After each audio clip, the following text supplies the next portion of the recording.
Di kaki Gunung Tanah Embun, tempat kabut tipis selalu menyelimuti setiap pagi dan embun menetes dari daun-daun seperti permata kecil. Hiduplah seekor kelinci kecil berbulu putih lembut bernama Nani. Tak seperti kelinci-kelinci lain yang gemar melompat jauh, balapan, atau menjelajah sampai ke hutan seberang. Nani lebih senang menghabiskan waktunya di kebun belakang rumah mungilnya, yang dibuat dari batang bambu dan daun pisang kering. Kebun itu tidak besar, tapi penuh kehidupan. Ada barisan wortel yang tumbuh rapi, selada yang segar dan hijau, tomat yang merah merona, serta bunga matahari yang tinggi menjulang mengikuti arah mentari. Di antara itu semua, ada satu pohon kecil yang ditanam Nani sendiri sejak kecil.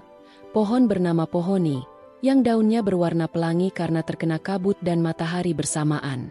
Setiap pagi, Nani bangun lebih awal dari hewan lainnya. Ia menyiram tanaman dengan air yang dikumpulkan dari embun, mengusap daun-daunnya sambil bernyanyi pelan, dan memetik gulma dengan sabar satu persatu. Hewan-hewan hutan tahu, bila ingin belajar tentang tanaman, datanglah ke Nani.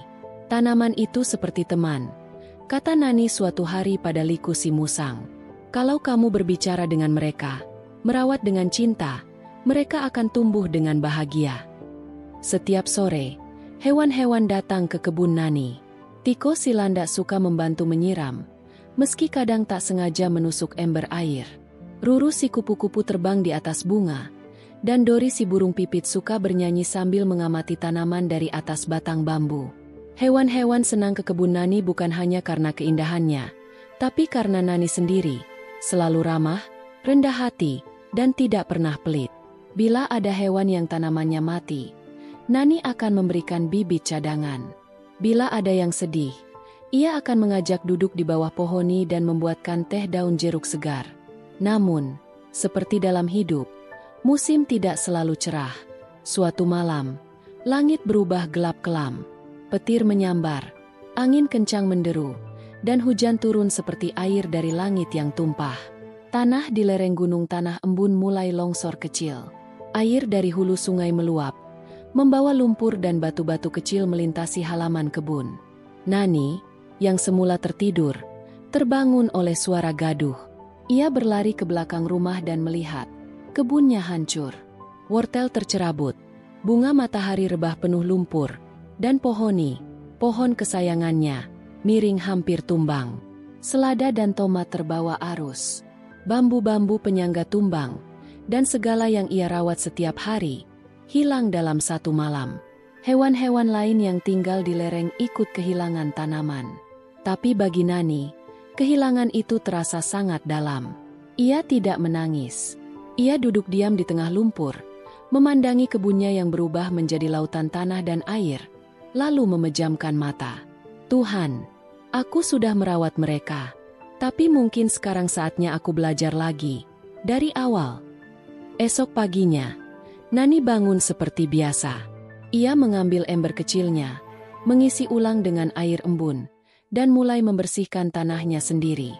Meski lelah, ia tak berhenti. Tangannya kecil, tapi hatinya luas. Ia tahu, kalau ia menyerah, tak akan ada taman lagi. Namun hari itu berbeda. Satu persatu hewan datang.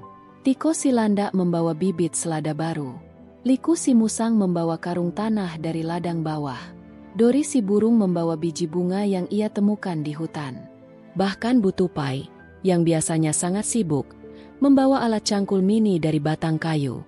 Kami di sini bukan hanya karena tamanmu indah, Nani, kata Dori sambil tersenyum, tapi karena kamu selalu menanam kebaikan pada kami. Sekarang kami ingin bantu kamu menanam kembali. Maka dimulailah musim tanam persahabatan. Bukan hanya tanaman yang tumbuh, tapi juga ikatan antara hewan-hewan. Mereka menanam, menyiram, membangun pagar baru, bahkan menambahkan rumah kecil untuk lebah madu agar kebun makin hidup. Beberapa minggu kemudian, Taman Nani tumbuh lebih indah dari sebelumnya.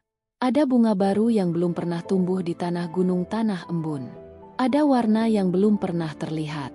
Bahkan pohoni, pohon pelangi itu, tumbuh lebih tinggi dan daunnya memantulkan cahaya seperti kristal. Kebun itu kini disebut oleh semua hewan Taman Harapan. Bukan karena tanaman di dalamnya ajaib, Tapi karena kebun itu dibangun kembali bukan dengan uang, bukan dengan sihir, tapi dengan cinta, ketekunan, dan kebaikan yang ditanam hari demi hari. Sejak itu, setiap hewan yang sedih akan datang ke taman. Dan Nani, sambil menyiram pohoni, akan tersenyum lalu berkata, "Apapun yang hilang, bisa tumbuh lagi, asal kamu sabar, dan kamu tidak menanam sendirian."